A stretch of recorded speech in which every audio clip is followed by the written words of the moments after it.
One of the greatest attributes a man can be said to have is one where he is recognized for those things he has accomplished, yet does not expect to receive benefits from. Such is so from my guest candidate, David Gurfein, running for U.S. Congress in the 4th Legislative District in southern Nassau County in Long Island, New York. As both Congressman-elects Lee Zeldin and I agree in an interview I had with him last year, a person with military experience is one that will have a more hands-on knowledge of what's happening in his world in terms of protecting our borders and keeping us free from terrorist activities. There's no question the current administration is short of understanding of even knowledge and threats versus us. He doesn't know what they are, nor how to protect our borders and keep Americans safe. That should be his first priority. And I have with me David Gurfein. Hey, Chris, thank you. You're welcome. Glad you're going to have an opportunity to run for office and do what I know you can. You have a very, very extensive and elaborate resume.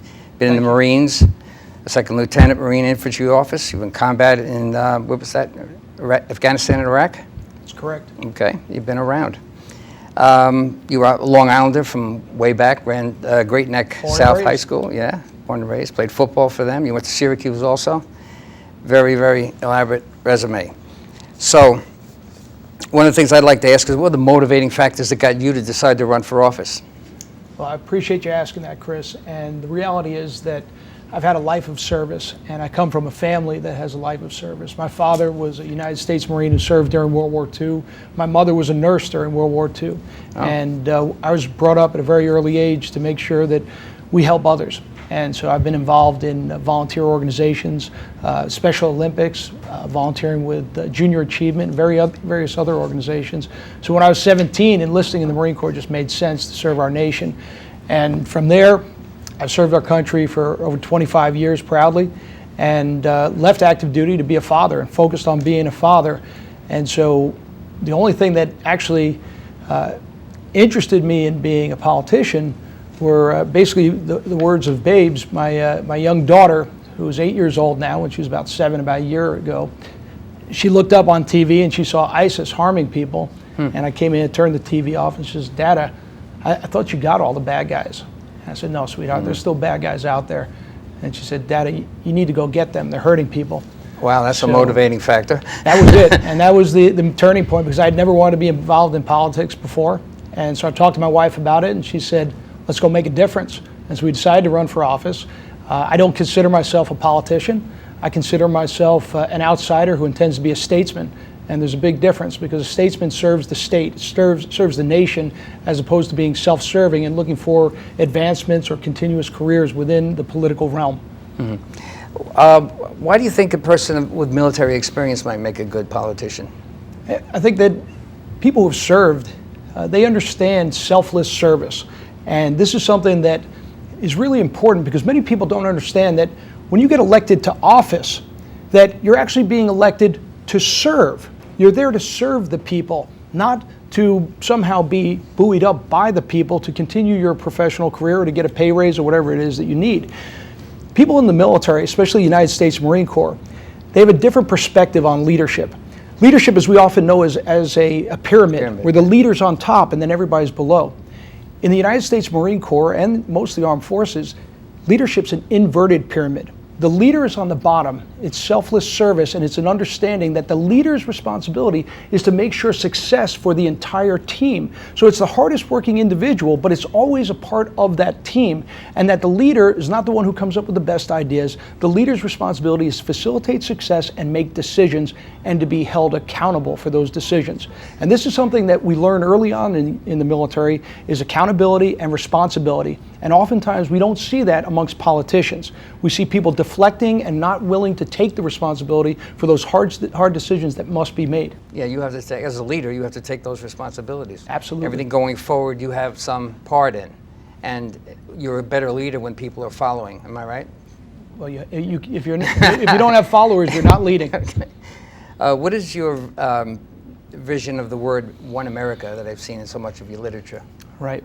I think, for the most part, when you talk to people on the street, and I've gone all throughout Nassau County, and I've interacted with tons of people, good people, hardworking people, and they're sick and tired of the extremes. And we see the extremes, whether it be on the left or the right, that are pulling at the fabric which makes America great. And most Americans, 80% or more, are looking for leadership that's going to unify, not to take us apart. And this doesn't mean that we can't disagree. We certainly can, because that's the strength of America, is our ability to disagree. But at the end of the day, we must find common ground to move forward in a bold and effective manner. So the concept is listen, absorb, bring people together and move forward and be the leaders of this world, which we really have to be. You know, it looks like that's a bigger challenge than my grasp on everything that's been going on. Is we're so polarized that finding a way to get to the middle doesn't seem to be there anymore. The path seems to be invisible. Your vision is going to bring this together? Because that's a monumental task. Absolutely. And this is where we need bold... But you see this separation, right? Well, absolutely. Yeah. But this is where you need bold, audacious leadership to step in and do the right thing. That you can't come in here and be more concerned about being reelected. You must be focused on doing the right things, which is unifying our country and doing the right things at the right time for the right reasons. And what's interesting is, when you look at some of, or let's say two of the most effective presidents we've had in recent history, you have Ronald Reagan and Bill Clinton. And what's interesting is neither were extremists. Both were in the center and they were trying to find solutions, and they reached across party aisles. I worked on Capitol Hill for three and a half years, and my job was to be the Congressional liaison for the Special Operations Command and for General Jones, who was the Supreme Allied Commander for Europe. I was apolitical. My job was to go in and make sure that we effectively received the funding that was necessary to maintain national defense. So I interacted with Democrats, I interacted with Republicans, I interacted with senators, with congressmen, with staffers. And at the end of the day, we had to find common ground for national defense. It wasn't about figuring out which political party was going to win the day. It's a tough challenge, no doubt. Because I felt it. I've been at this for quite a while, and I don't know how to bring the parties back together, but I imagine leadership is certainly going to be one of those features you'll need to have. What are some of the surprises you've had so far since you've begun to make that decision to run for office, and some of the blessings? That's a great question. I think I'm blessed to have the ability to run. I'm blessed to have an amazing family that supports me. My wife, Beth, is an incredible woman. She's my best friend, and she and I, we're a team moving forward. My little girl is extremely excited about this. Avery, she's making campaign posters and telling all of her little 8-year-olds to vote for me, which I appreciate. But that's the main part. But more importantly, she's 8. She's going to come up with some good ideas very soon. Absolutely. But that being said, I'm surrounded by tremendous friends I've had throughout my life, whether it be early on playing sports, whether it be high school, college, people I've served with in the United States Marine Corps, people I've worked with on Capitol Hill. Again, I'm blessed to have maintained relationships dating back to nursery school, and I'm very fortunate, and they give me tremendous advice, support, and contributions towards the campaign, which leads into the other side, which are some of the challenges. And the biggest challenges really are the financial components, which especially in our district and out here in Nassau County, raising enough money to get the word out is extremely challenging. And this was one of the things when early on I came in and I talked to some of the wise elders, and they said, look, you know, you're a military guy, and you're just going to have a tough time raising money. You have a great resume, but money is what you need. And they pointed out another person with a military background who only raised $100,000 his entire campaign, 2 years. And they said, that's not enough to win a seat here in Congress. And so, you know, you got to tell me, you know, how are you going to do this, Army guy? And I said, well, let me dial you in. First of all, I'm a United States Marine. Second of all, nothing's impossible. Third of all, we'll raise $100,000 by our first reporting period. And they laughed.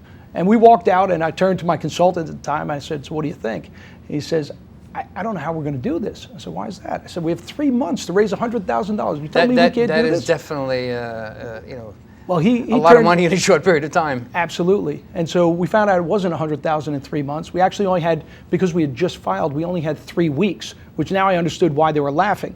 So in the first 20 days of our campaign, we raised $132,000. So this actually blew away the full number of $100,000 over the full campaign. And we continue to move forward. We continue to get contributions from across the nation for people who want to see change. You know, also in your resume, there's some business school activity, and you just told me you worked at is it the Pentagon with General Jones? That's correct. Okay, and you've been all over the place. You have an MBA also. So you seem to be already qualified. You seem to have that qualification.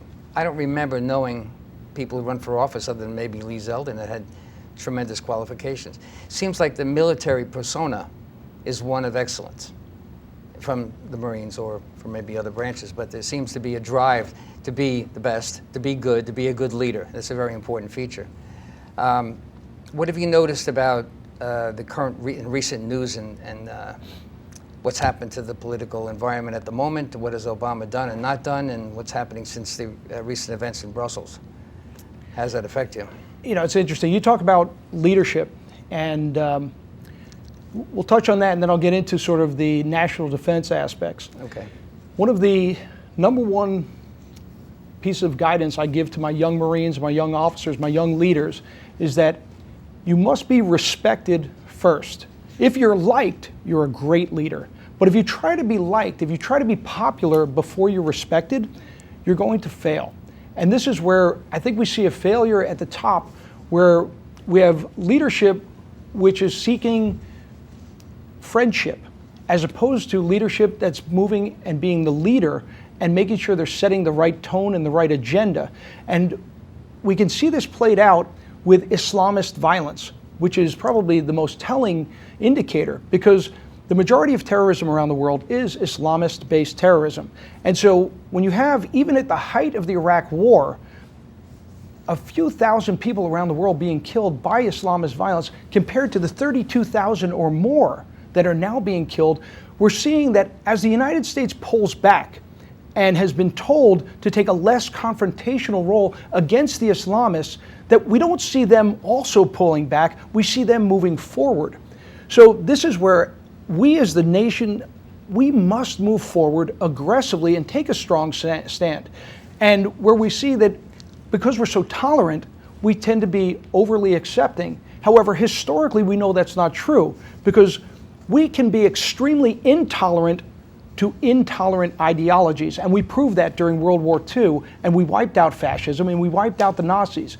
The same can be done, but there has to be the proper focus on this challenge that we're seeing. Do you need the American will, I mean, it's obvious to me, but to support you, and how do you intend to get that support? I mean, it appears to be there. I mean, watching the Trump campaign, you get an idea of what it's like to have the people suddenly rise. Well, here's the thing. Anything the United States does must have the will of the people. That's the whole concept of a democracy, that the strength lies in the population, not in the leaders. But it's the responsibility of the leaders to set the tone and to set the end state, set the goal, and make sure that everybody understands the commander's intent. What's the vision of the future? And we don't see this right now, when all of a sudden our president says we don't have a strategy for dealing with this Islamist terror. That's a big challenge. That means we're sort of floating in this neutral zone, and while we're doing that, the Islamists continue to get stronger. And we've seen the recent CIA chief come out and say, the Islamists are winning. And we talk about them being contained, and yet we now are talking about how are we going to address them in Libya. Well, how are they contained if we're in Libya? And how are they attacking in Brussels or in France or in San Bernardino? These are serious challenges that we have a misperception that if we are nicer, somehow they will be. And the reality is, we didn't cause this challenge. The United States is not the motivator behind the Islamist violence. Doesn't this tie into the immigration issue? I mean, obviously, to me, is that the more immigration that comes into the country, like for instance in Germany or in Scandinavia and also in Brussels and France, that because they can't handle it is the reason why they have those problems. They let them come in and they've established themselves interiorly. Well, the immigration problem is challenging. So let's back up to first understanding, when you have a problem, you don't want to sit here putting Band-Aids on the problem. You want to address what created the problem. And if we understand what really happened is, had we addressed the Islamist violence created by ISIS early on, when they were identified as the JV team, we wouldn't have this immigration problem to begin with. And this is the problem. When you don't address the problems, number one, they metastasize like cancer. And number two is that you have a harder problem trying to put it back in the box. That being said, that if you have a problem with refugees, we can address that without, first of all, bringing them into our country. We've been able to maintain safe zones in Iraq, in northern Iraq with the Kurds, and southern Iraq with the Shia. And we can do that with technology and with air power. We chose not to do that in this situation. We chose not to allow the people to stay where they've grown up and where they've lived and where they probably want to maintain their lives. So now we do have a problem. That being said, there are proper ways to work immigration legally. And we can talk about illegal immigration next. But when we're talking about legal immigration, there are people that God bless them, they're going to come here to the United States and do good things. Muslims included. And this is where we have to separate. The majority of people who are being killed in the world by Islamists are Muslims. They're Muslims. Right. So these people can come here and can... Don't we need their support? I mean, don't we need the Muslim support in these countries? And this is where we want to mobilize them too, right? We absolutely want to mobilize them, but the reality is that we can facilitate bringing them into our country appropriately.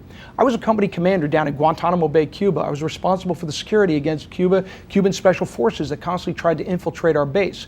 And what happened was in 94, 95, we saw a mass exodus from Cuba, second Muriel boat lift. And what happened was we chose to bring them all back and put them in Guantanamo Bay. And we built a camp. And we had these people, these refugees staying there, and they were being treated very well. If you look at any assessment of how they were treated extremely well. Well, Castro, who didn't like this, we're talking about Fidel, not Raul, that Castro, who didn't like us having a base there, he said, this is brilliant. I've been trying to infiltrate this base forever, and the United States Marines have been keeping my special forces out. Now I can move in special forces as if they're refugees. Well, what we did was, and I say we, the United States, not me personally, we, the United States, built a camp within this camp that was called Camp X-Ray. And this is where we identified those who were infiltrating, the special operators. We removed them from the general population. We put them in this camp until we could reintegrate them into Cuba. So I didn't know that, and then the people who were good, honest, hardworking individuals, we integrated them into the United States. And they're doing great things in the United States. Camp X-Ray then has been maintained up until recently to handle all of our Islamist terrorists. And so this is something that we know how to do. We know how to do it well, and we've done it before. And yet for some reason, we want to bypass all of these safeguards and just integrate people into our society, where the majority are bad, but you don't need the majority. It's the violent minority that's going to cause the problem. So you believe we should keep Camp X-Ray? We should keep them there? First, I think we should stop the problem. You have to turn the spigot off first. Yeah. Okay. Once you have that, then you can address how many people we actually have to reintegrate. If you get rid of the Islamist threat, if you are able to remove what's causing the problems, you don't need to bring them in. You bring them back to their homes. Right. So okay, that's that where we say remove the problem, then reintegrate people. We got about 5 minutes left. I want to cover as many bases as I can. Sure. Talking about the immigration issue, you were about to lead into that when I so rudely interrupted you. So what did you want to say about the immigration issue? Well, when we're talking about illegal immigrants, okay, that's a very different story, because we tend to want to call it an immigration issue, and it's not an immigration issue, it's illegal immigration issue. And here, we're a nation of immigrants. That's what makes us so amazing. Again, that's the fabric of one America, is that we have people coming from all over the world. What we don't want is those people who are jumping the line. And this is where, when people talk about it being discrimination, we misunderstand really what the discrimination is. This policy is actually discriminatory against Europeans, Asians, Africans, and all of the rest of the hardworking people, honest, legal, law-abiding citizens of the world that want to become U.S. citizens. Nobody wants to see that, yeah. And so what we're doing is, just think if you and your family end up waiting online at Disney World, and all of a sudden a bunch of people jumped the fence and cut the line and got access, you'd be furious and you'd be very disappointed, and that's what's happening. There are people throughout the world who are waiting to come into our country legally, and somehow we're giving the benefits to those who are coming in illegally. Real quick on education, I hate to jump topics with you, but the current situation is that we're trying to import Common Core into the school systems, and a lot of people are against it. Are you for or against the Common Core? Do you know much about that? I'm against the concept, the manner in which we've implemented it. Okay. And this takes away the due process, the democracy, the control that the family has. Families used to have control over what their students or what their children were being taught. They have a school board. So when the school board comes out and says, we're going to try something new, well, there's some recourse. They had a chance to say something about it. And they could either remove them from office or return somebody else to office. But when we have a federal system mandating, now all of a sudden the people have lost control. And this is the challenge that we're seeing, is that across the country, people feel as though they're losing control and they don't have say in their democracy. This country is of the people and for the people, not of the leadership to tell the people how to live their lives. Absolutely. Anything you want to mention before we introduce the website for you at the end of the program here? Anything else you want to talk about regarding what you do in your candidacy for your area? Thank you. Look, I'm excited. Everybody that I've met continues to give me more and more motivation. I look forward to serving everybody here. It's a great neighborhood. The whole Nassau County is where I grew up. No It's amazing. Nassau County. I was born and raised here. Grew up here. Actually served, one of the first units I was assigned to was in Garden City. Was actually the Marine Reserve unit there, 25th Marines. Spent all my summers, like most people, down in Jones Beach. And played sports all throughout Nassau County. And so I love it. I'm excited to actually have an opportunity to serve. Thank you, David Gurfein. And the website you go to is www.gurfein4america, Gurfein for America.com, correct? Right, that's 4FOR. 4FOR. Thank you so much. Appreciate it.